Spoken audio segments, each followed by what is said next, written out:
Dağlar kömürdendir, geçen gün ömürdendir. Feleğin bir kuşu olur, pençesi demirdendir.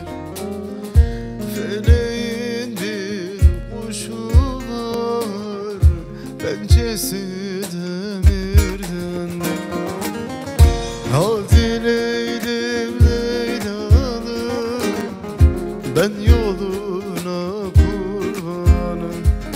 Ya al canım kurtulan, ya ver benim dermanım.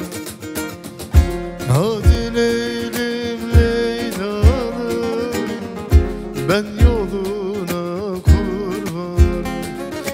Ya al canım kurtulan, ya ver benim dermanım.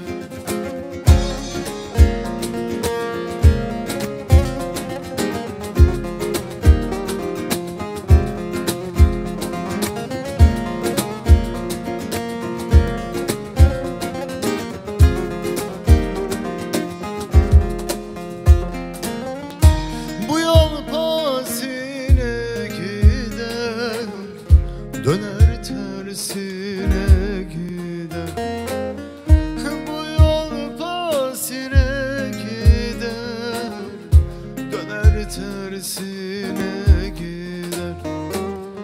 Şurada bir garip ölmüş, kuşlar yasına gider.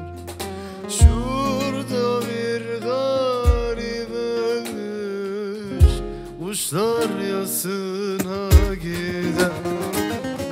Hadi Leylim Leylalım, ben yoluna kurbanım. Ya al canım kurtulan, ya ver benim dermanım. Hadi Leylim Leylalım, ben yoluna kurbanım. Ya al canım kurtulan, ya ver benim dermanım.